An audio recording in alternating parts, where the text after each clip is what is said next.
공정, 공익, 그리고 균형. 한 발짝 더 들어간다. 세상에 이익이 되는 방송. 최경영의 최강시사.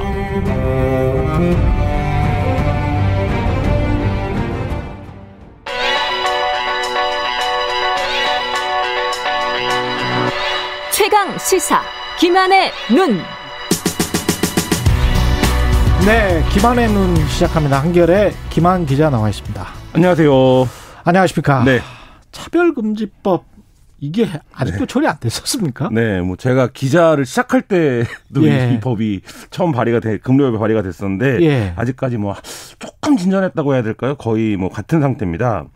현재 국회에 이제 4개 법안이 계류 중인데요. 정의당 장혜원 의원이 2020년 6월에 발의한 차별금지법이 있고요. 더불어민주당 이상민 의원이 이번 국회에서 굉장히 좀 차별금지법 관련 활동을 열심히 해왔는데 이 이상민 의원이 대표로 낸 평등에 관한 법률안이 있고 최근에 이제 박주민 의원도 평등법을 대표 발의했는데 그 얘기했던 것처럼 차별금지법은 굉장히 역사가 깁니다. 2007년도 그러니까 노무현 정부 당시에 처음 발의가 됐는데요. 당시 이제 국가인권위원회가 입법 권고를 했었죠.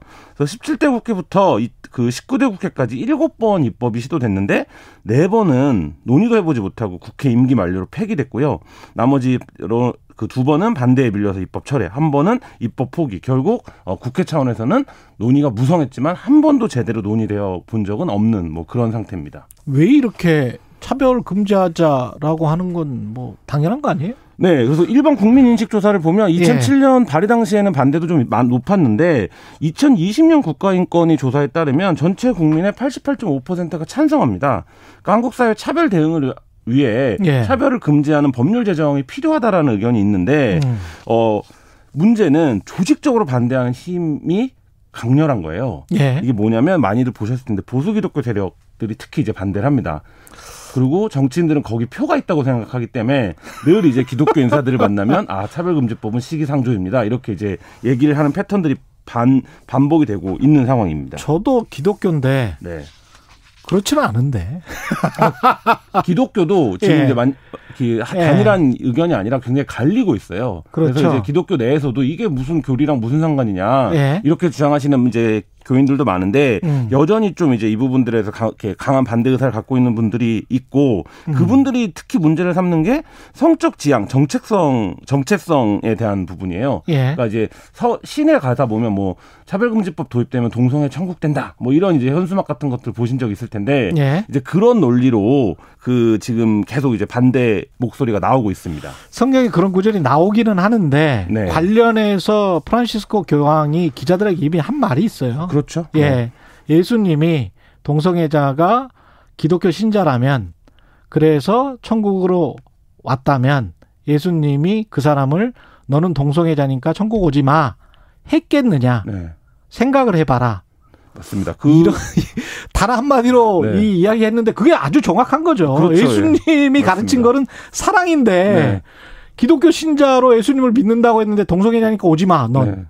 이건 말이 안 되잖아요. 그러니까 뭐 성경에서 가장 유명한 구절이 내 이웃을 사랑하라일 텐데 그쵸. 내 이웃이 특정한 이유가 있다라고 사랑하지 않는다, 혐오한다. 이건 이제 안 된다는 게 뭐 기본적으로 상식적으로는 그런데요.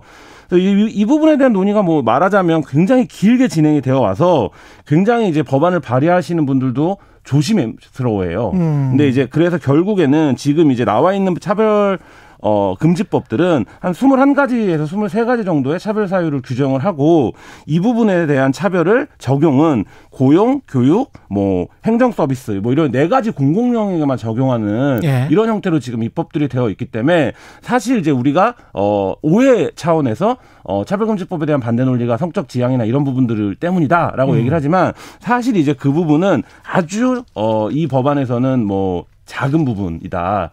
이렇게 이제 말씀드릴 수 있습니다. 아니 공자나 예수 같은 4대 성인들은 아주 그 폭넓고 유연하고 크게 이야기를 했는데 나중에 그거를 교조적으로 이게 원칙이야. 이것만이 원칙이야. 맞습니다. 이건 좀 나중에 그 해석하는 사람들이 마치 본인들의 해석권만 유일한 것처럼 그렇게 이야기하는 건 좀 아닌 것 같습니다. 2007년에서 네. 지금 이제 2022년인데요. 예.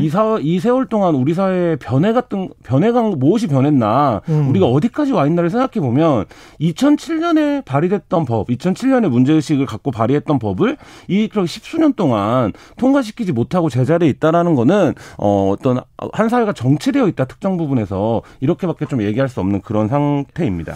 이게 지금 교육부가 또 얼마 전에 차별금지법에서 교육을 빼자. 네. 이거는 무슨 이야기죠? 또 굉장히 좀 그 비판을 많이 받았는데요. 예. 학력을 이유로 한 차별을 사실상 빼자라는 의견을 교육부가 낸 거예요. 이유는 뭐냐면 학력 차별은 합리적 차별로 보는 경향이 강하다 이런 이유인데요. 합리적 차별이다. 네, 학력은 이제 성 장애처럼 선천적인 부분이 아니라 개인의 선택과 노력에 따라 상당 부분 이제 성취가 달라질 수 있어서 과도한 규제라는 주장이 제기될 수 있다. 뭐 이런 얘기였는데요. 굉장히 비판을 많이 받았습니다. 왜냐하면 이제 교육부가 사회경제적 능력에 따른 교육 불평등 문제가 한국 사회에서 지금 뭐 첫 번째, 두 번째 꼽히는 불평등 이슈 중에 하나인데 네. 이 부분에 대해서 그릇된 인식을 갖고 있는 게 아니냐 이런 이제 비판이 제기되고 있는 거죠. 교육부가 스스로 학벌 지상주의를 생각하고 있는 거 아닌가 그런 생각도 드네요. 맞습니다. 예. 그러니까 교육부가 문재인 정부의 국정 철학이 학력 학벌주의 철폐인데 여기서 말하는 이제 학력을 차별 사유로 삼으면 안 된다라는 거는 학력이 어떤 특정한 능력을 함유하고 있는 전문성이 있을 때 뭐 고용을 똑같이 해야 된다 그렇죠. 이런 의미가 아니라 그러니까 그 학력으로 인해서 어떠한 그러니까 동일한 능력을 할 수 있는데 차별받아서는 안 된다 이런 취지거든요. 예. 근데 이 부분을 이제 교육부가 잘못 이해했다라는 것만 봐도 차별금지법에 대한 이해도가 좀 떨어지는 게 아니냐 이런 비판도 이제 나옵니다. 그 차별금지법 제정을 위해서 국민동의 청원이 지금 10만 명 넘었고요. 네. 예. 분위기는 계속 좋네요. 박준희 의원 같은 경우에는 8월 안에 처리하자 이제 뭐 이렇게 얘기를 하고 있어요. 그러니까 4개의 법안이 있는데 한 개는 이제 국가인권위원회 간의 이제 임시 법안이기 때문에 결국 이제 3개의 법안을 병합하면 되는 건데 제가 법안 내용들을 살펴보니까 충분히 뭐 병합이 가능할 것 같아요. 그러니까 하나의 안으로 만들 수 있을 것 같은데 지금 이게 이제 국민동의 청원이 10만 명을 넘어섰기 때문에 소관상임위에서 그 자동 논의를 해야 됩니다. 그래서 법제사법위원회에 전달을 해줘야 되고요. 다만 이제 그 상임위에서 심사 기한을 무기한 연장할 수는 있습니다. 그러니까 논의는 해야 되지만 90일 안에 원래 논의하도록 되어 있는데 그래서 지금 이제 뭐 국민청원이라든지 캠페인을 강하게 전개하고 있는 이런 상황입니다. 여기까지 해야 되겠네요. 청취자 서주현님 시끄러운 소수 때문에 조용한 소수를 죽여도 되는 세상이네요. 이렇게 말씀하셨습니다. 청취자 3948님은 종교의 가르침도 범보편적인데 왜 차별을 두나요? 김한의 눈이었습니다. 고맙습니다. 네, 감사합니다.